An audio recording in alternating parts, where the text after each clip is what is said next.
चलिए अब आपको सीधी तस्वीरें दिखाते हैं। सीएम योगी आदित्यनाथ नायब तहसीलदारों को नियुक्ति पत्र सौंप रहे हैं। श्री अंकित सिंह,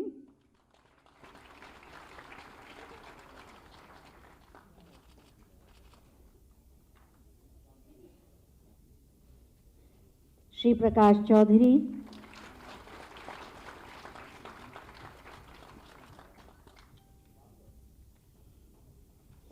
सुश्री ज्योत्सना सिंह,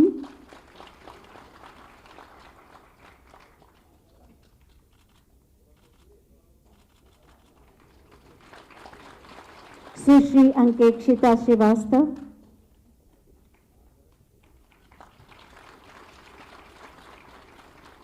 श्री कपिल कुमार आजाद,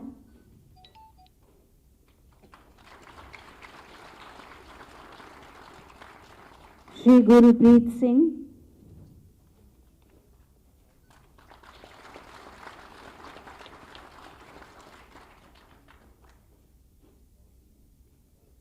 श्री भारत कुमार मौर्य,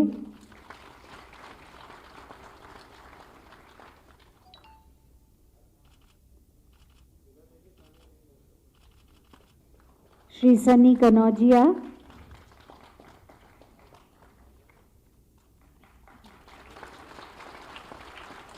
श्री पीयूष साहू,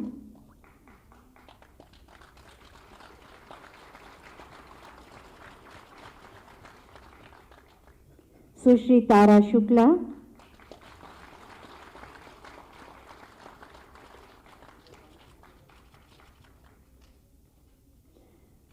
और श्री उज्जवल गुप्ता। जोरदार तालियां सभी के लिए, उज्जवल भविष्य के लिए। बहुत बहुत धन्यवाद माननीय, आपकी शुभकामनाओं के लिए बहुत बहुत धन्यवाद माननीय मुख्यमंत्री महोदय, आपकी शुभकामनाओं और आशीर्वाद के लिए। विकास के संकल्प और सुरक्षा की प्रतिबद्धता के साथ युवाओं को साथ लेकर प्रधानमंत्री के विजन को साकार करते हुए नए उत्तर प्रदेश का निर्माण कर रहे हैं माननीय मुख्यमंत्री श्री योगी आदित्यनाथ जी। मैं बहुत ही आदर के साथ माननीय मुख्यमंत्री जी से अनुरोध करूंगी कि अपने आशीर्वचनों से हम सब का मार्ग प्रशस्त करें, आपकी तालियों के प्रणाम के साथ।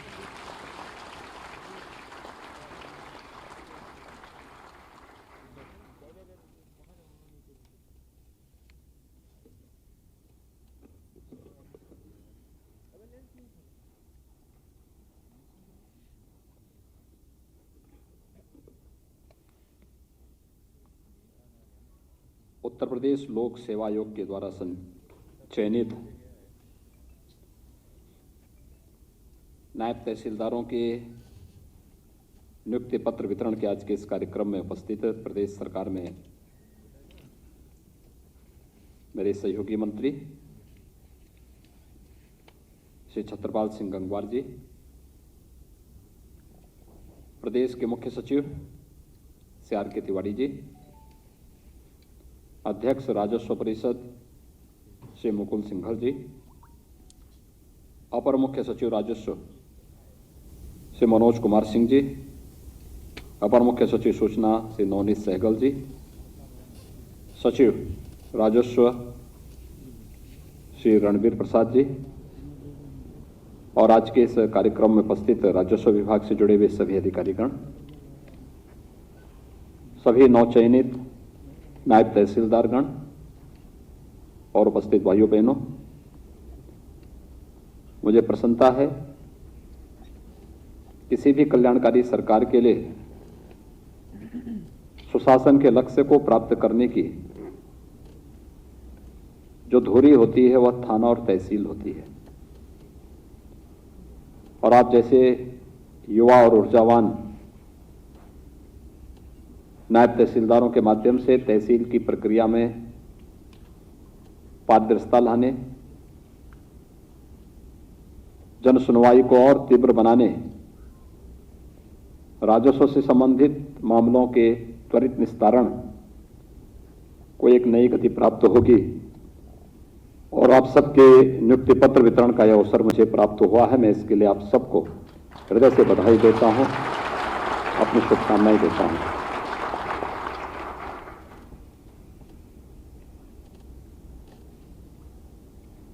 एक 145 नायब तहसीलदार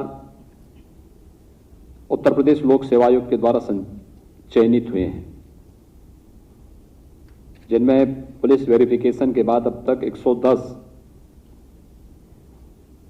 को सफलतापूर्वक उस योग्य माना गया। आज उनको नियुक्ति पत्र यहां पर वितरित किया जा रहा है। आप सबके सामने तो पहली बात आई होगी कि आप में से बहुत सारे अभ्यर्थी ऐसे रहे होंगे जिन्होंने 2019 के पहले भी अलग अलग परीक्षाएं दी होंगी और उस समय आपकी योग्यता और प्रतिभा होने के बावजूद आपका चयन नहीं हुआ होगा, क्योंकि व्यवस्था में कुछ खोट था। योग्य और प्रतिभावान लोगों को अवसर नहीं मिल पाता था। उस समय चयन की प्रक्रिया की विसंगति और शासन की नीयत में खोट होने के कारण योग्य और प्रतिभावान जो अभ्यर्थी होता था वह हताश होता था, निराश होता था, पलायन करने के लिए मजबूर होता था। लेकिन 2017 में उत्तर प्रदेश में नई सरकार के आने के बाद सरकार ने पहले दिन इस बात को तय किया था कि हम लोग चेहरा देख करके नहीं, व्यक्ति की जाति, मत और मजहब देख करके नहीं, किसी का जनपद और गांव देख करके नहीं, योग्यता को आधार बना करके आरक्षण के नियमों का पालन करते हुए उत्तर प्रदेश के हर प्रतिभावान नौजवान को उत्तर प्रदेश के अंदर जीवन के प्रत्येक क्षेत्र में आगे बढ़ने का पूरा अवसर देंगे, उन्हें प्रोत्साहित करेंगे। और मुझे प्रसन्नता है कि विगत 4.5 वर्ष के दौरान हमारी सरकार ने 4.5 लाख प्रदेश के नौजवानों को सफलतापूर्वक नियुक्ति पत्र देकर के आज प्रदेश में उनकी ऊर्जा और उनकी प्रतिभा का लाभ ले रही है।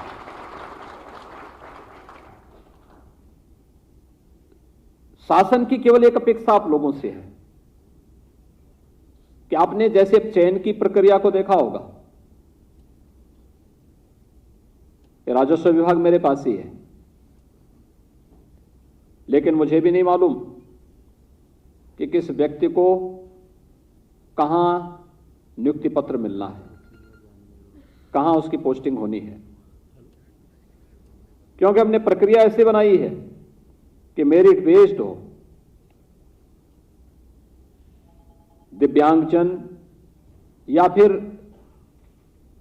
कुछ उन परिस्थितियों को छोड़ करके जहां पे उन परिवारों के सामने विशेष संकट है, उन स्थितियों को छोड़ करके शेष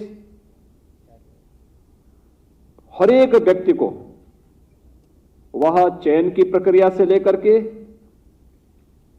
पोस्टिंग तक कहीं भी कोई सिफारिश कराने की आवश्यकता नहीं। मेरिट के आधार पर हर व्यक्ति को उसकी योग्यता और उसकी क्षमता के अनुरूप मौका मिलेगा। जब आपको 2017 के पहले की उन विसंगतियों से उभार करके एक स्वच्छ, पारदर्शी और ईमानदार पूर्ण व्यवस्था के साथ जोड़ने का कार्य हो रहा है, तो फिर शासन भी आपसे एक अपेक्षा रखता है कि इसी ईमानदारी पूर्वक, उसी स्वच्छ और पारदर्शी तरीके से अपने अपने कार्य क्षेत्र में अगर हर व्यक्ति कार्य करेगा तो उसके बेहतरीन परिणाम उत्तर प्रदेश के लिए आएंगे। उत्तर प्रदेश की 24 करोड़ नागरिकों के जीवन में खुशहाली लाने में उसकी बहुत बड़ी भूमिका होगी और इसके परिणाम सामने आए हैं। प्रदेश वही, तंत्र वही, संसाधन वही, सब कुछ तो वही है, लेकिन प्रदेश की छवि बदली है। 2017 के पहले जिस उत्तर प्रदेश के बारे में लोगों के मन में एक धारणा थी, उत्तर प्रदेश में कुछ नहीं हो सकता, उत्तर प्रदेश देश के विकास में बाधक है, उत्तर प्रदेश में आने में लोग डरते थे, उत्तर प्रदेश में राजस्व मामलों में न्याय मिलना लोगों के लिए एक बहुत दूभर कार्य था, कठिन चुनौती थी। आज वही उत्तर प्रदेश कैसे अपने लक्ष्यों को प्राप्त कर रहा है। आज आपने देखा होगा कि कैसे एक एक व्यक्ति का चयन पारदर्शी तरीके से हो रहा है और हर व्यक्ति अपनी योग्यता और क्षमता के अनुरूप स्थान प्राप्त कर रहा है। उसको किसी की सिफारिश की आवश्यकता नहीं, उसको किसी के पास जाने की आवश्यकता नहीं, किसी भी नियुक्ति में, किसी भी पोस्टिंग में किसी भी व्यक्ति को लेन देन की कोई आवश्यकता नहीं। और जहां भी इस प्रकार की शिकायत मिलती है, सरकार ने कठोर कार्रवाई उस मामले में की भी है। इसलिए क्योंकि हम लोग उत्तर प्रदेश की छवि को बदलना चाहते थे और 4.5 वर्ष के अंदर इस छवि को बदलने में हमें सफलता प्राप्त हुई, तो प्रदेश के अंदर जो उत्तर प्रदेश के नौजवानों को उत्तर प्रदेश के अंदर विभिन्न सेवाओं में चयन, पारदर्शी तरीके से चयन के बाद सेवा का अवसर प्राप्त हुआ, उसने उत्तर प्रदेश के अंदर एक माहौल तैयार किया। आज उत्तर प्रदेश देश के अंदर निवेश का सबसे अच्छा गंतव्य स्थल है। प्रदेश वही है। 2016 तक देश के अंदर 36 राज्यों में उत्तर प्रदेश का स्थान 15वें 16वें स्थान पर आता था और आज अगर देश के अंदर किन्हीं 3 राज्यों में या किन्हीं 2 राज्यों में देश और दुनिया के किसी निवेशक को निवेश करना होगा तो उनमें से उत्तर प्रदेश भी एक आता है। प्रायोरिटी 3 ही होती है लोगों की, अक्सर पहले, दूसरे, तीसरे नंबर की, लेकिन हम उन 2 स्थलों में हैं जहां पर देश और दुनिया का हर निवेशक अपना निवेश कर सकता है और उसको प्राथमिकता तय करनी होगी तो स्वाभाविक रूप से उत्तर प्रदेश को तय करेगा। आज उत्तर प्रदेश उस स्थिति में है। आजादी के समय जिस प्रदेश की आय राष्ट्रीय प्रतिव्यक्ति आय के बराबर थी, पिछड़ते पिछड़ते हम लोग 2016 तक कहां पहुंच गए थे? राष्ट्रीय यानी नेशनल एवरेज के 1/3 पर हम आ गए थे। 1/3 से भी कम उत्तर प्रदेश की प्रति व्यक्ति आय रह गई थी। लेकिन मुझे प्रसन्नता है कि हमने उत्तर प्रदेश की प्रति व्यक्ति आय को बढ़ाने में इस दौरान सफलता प्राप्त की। जब सुरक्षा का वातावरण होता है, जब रोजगार और नौकरी की संभावनाएं तेजी के साथ आगे बढ़ती हैं,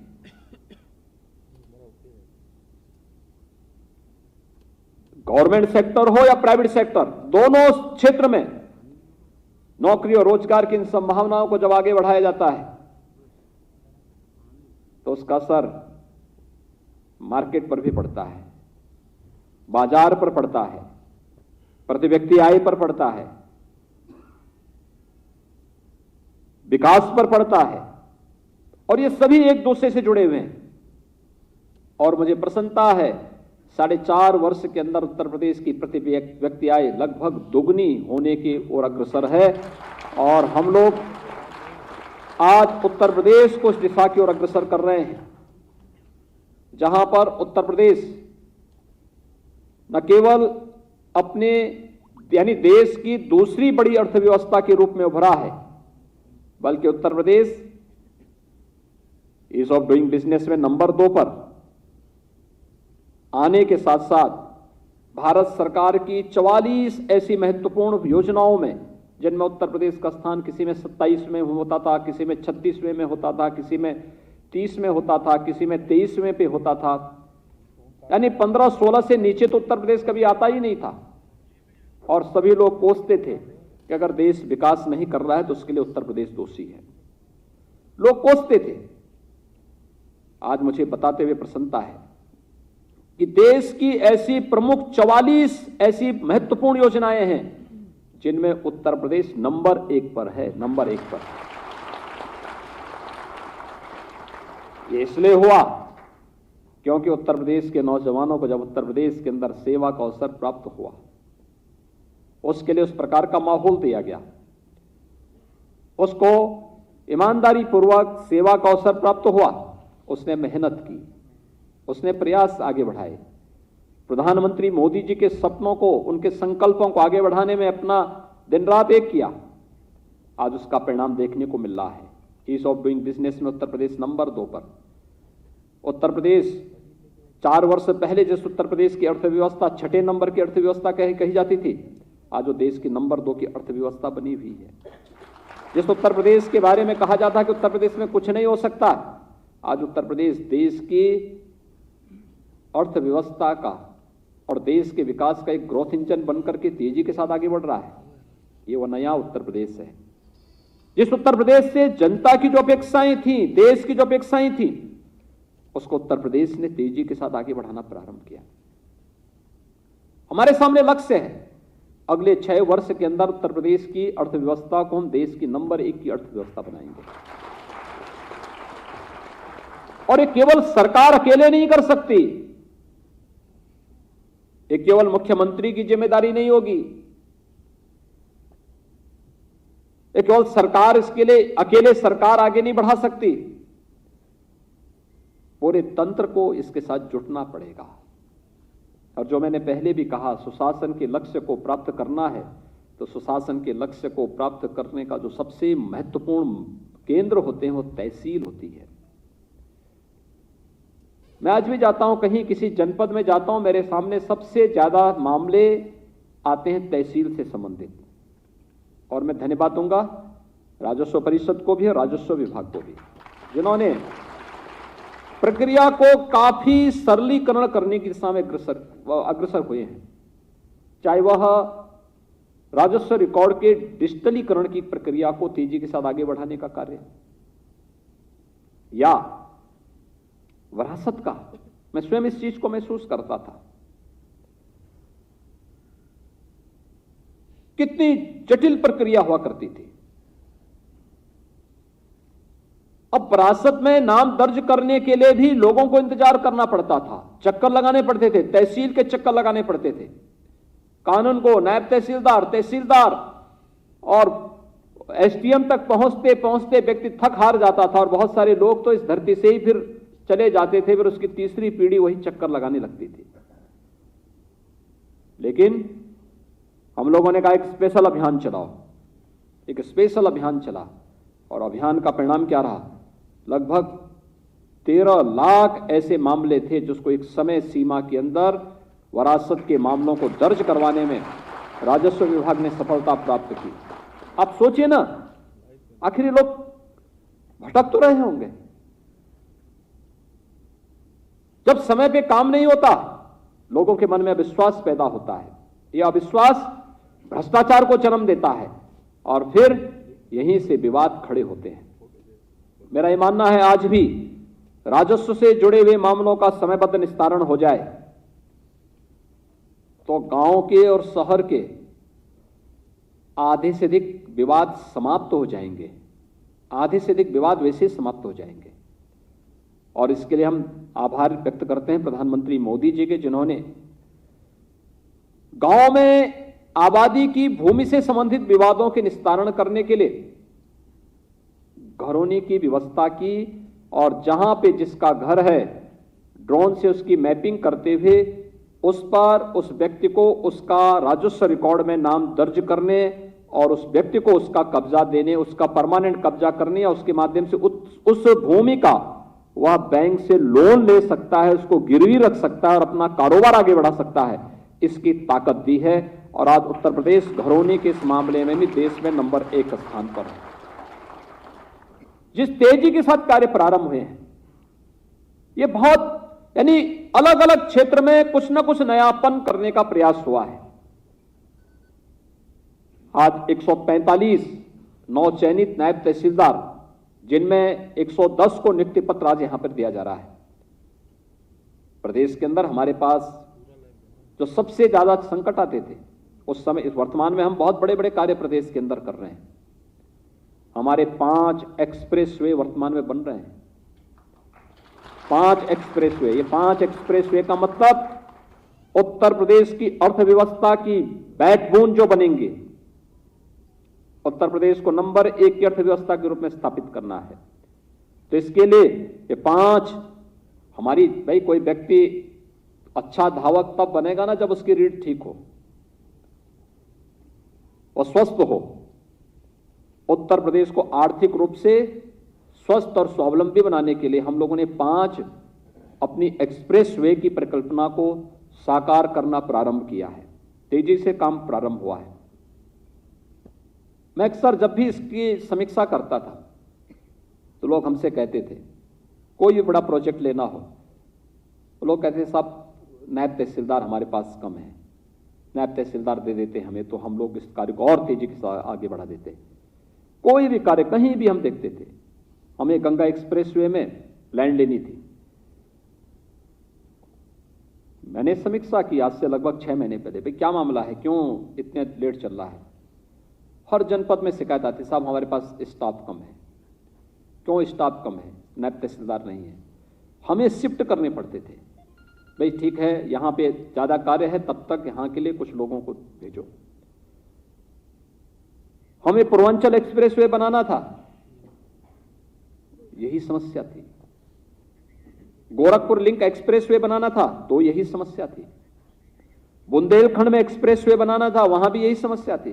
बलिया के लिए लिंक एक्सप्रेसवे देना था, वहां के लिए भी वही समस्या थी। हमें अयोध्या का समग्र विकास के लिए हम लोगों ने कार्य योजना बनाई। एयरपोर्ट बनना है, एक नया टाउनशिप वहां तैयार होना है, अन्य वहां बहुत सारी चीजें तैयार होनी है। क्या समस्या आ रही है? नायब तहसीलदार नहीं है। आप सोच सकते हैं, अपनी अहमियत जान सकते हैं, यानी कितनी महत्वपूर्ण कड़ी है आपके विकास में। अगर नायब तहसीलदार नहीं है या नायब तहसीलदार होते हुए भी कार्य नहीं कर रहा है तो इसका मतलब विकास की प्रक्रिया को ठप कर देना, विकास को अवरुद्ध कर देना। नायब तहसीलदार नहीं है या कार्य नहीं कर रहा है तो गांव गांव में झगड़े फसाद प्रारंभ हो जाएंगे, विवाद खड़े हो जाएंगे। राजस्व से संबंधित जितने विवाद होते हैं, मैं इस चीज को बहुत देख रहा हूं, ये जितने विवाद आते हैं 90% विवाद छोटे छोटे हैं। केवल बैठ करके आपस में पंचायत करके तहसील दिवस के अवसर पर उन मामलों को मौके पे जाकर के भौतिक रूप से वहां पर जाकर सर्वे करके और न्याय संगत कार्रवाई अगर हम कर दें तो बड़े विवाद होने से बच सकते हैं। और इसलिए ये सारी प्रक्रिया को आगे बढ़ाने के लिए और सुशासन और विकास के लक्ष्य को प्राप्त करने में आपके इस कैडर की बहुत बड़ी भूमिका है। आज आप 110 नायब तहसीलदार प्रदेश को मिल रहे हैं और मैंने इसीलिए कहा कि देखो इन लोगों के साथ मुझे संवाद बनाना है और संवाद इस बात को लेकर के कि जब उनकी चयन की प्रक्रिया और नियुक्ति की प्रक्रिया पूरी पारदर्शी तरीके से संपन्न हो रही है तो सरकार भी उनसे अपेक्षा करती है कि वे भी इसी ईमानदारी से, इसी प्रतिबद्धता के साथ अपने कर्तव्यों का निर्वहन, जनता के प्रति अपनी जवाबदेही को समझते हुए और शासन के प्रति अपनी जिम्मेदारी को मानते हुए इसको आगे बढ़ाने का कार्य करेंगे। और आज यह चयन की प्रक्रिया के बाद नियुक्ति पत्र वितरण का एक कार्यक्रम आपका यहां पर संपन्न हो रहा है। मुझे विश्वास है कि आप सभी लोग अपने कार्यों के माध्यम से आम जनमानस के मन में एक नया विश्वास पैदा करेंगे। अलग अलग स्थानों पर ट्रेनिंग के बाद आपकी नियुक्ति की प्रक्रिया आगे बढ़ेगी। बहुत बड़ी जिम्मेदारी आपके ऊपर है। तहसील के साथ साथ आपकी जिम्मेदारी, सरकार आपका सहयोग कानून व्यवस्था के लिए भी कभी कभी लेती है। अन्य महत्वपूर्ण कार्यक्रमों को आगे बढ़ाने के लिए भी लेती है। जैसे कोरोना महामारी के दौरान हम लोगों ने देखा कोरोना महामारी के दौरान 24 करोड़ जनता के लिए सुविधा उपलब्ध करवाना है। डोर स्टेप डिलीवरी के माध्यम से घर घर राहत सामग्री पहुंचानी है या अन्य सहयोग उपलब्ध कराना है। तो हम अलग अलग विभाग के अधिकारियों को भी ड्यूटी लगाते थे कि भैया सब लोग जुटो, जिससे किसी व्यक्ति को परेशानी ना हो। और आज हमें प्रसन्नता है उत्तर प्रदेश की हर एक कर्मचारी ने, अधिकारी ने अपनी ड्यूटी का निर्वहन किया। कोरोना का एक मॉडल देश के अंदर खड़ा कर दिया कि कोरोना प्रबंधन कैसे होना है। यानी उत्तर प्रदेश कल या परसों तक हम लोग 11 करोड़ लोगों को कोरोना वैक्सीन दे चुके होंगे, कोरोना वैक्सीन की डोज उपलब्ध करा चुके होंगे। यही उत्तर प्रदेश है। उत्तर प्रदेश वही है, लेकिन सोच बदली है, उसके बारे में लोगों की धारणा बदली है और उस धारणा को हम सबको सामूहिक रूप से मिलकर के बदलना होगा। इस विश्वास के साथ मैं आप सबको बधाई देता हूं, आपके परिवार के सदस्यों को भी बधाई देता हूं। आप सभी लोग यहां पर चयनित हुए हैं। मैंने कुछ ही लोगों को यहां पे नियुक्ति पत्र दिया है, बाकी सभी लोगों को यहां पे तो सीएम योगी आदित्यनाथ को सुन रहे थे आप। मिशन रोजगार लगातार जारी है। इसके तहत आपको बता दें कि तहसीलदारों को सौंपे गए हैं नियुक्ति पत्र। सीएम योगी आदित्यनाथ ने बताया कि प्रदेश सरकार प्रयासरत है प्रदेश के युवाओं को रोजगार देने के लिए और इसी के तहत आज नियुक्ति पत्र वितरित किए गए। खबरों के निष्पक्ष विश्लेषण के लिए सब्सक्राइब करें जनतंत्र TV and press the bell icon. Never miss any update.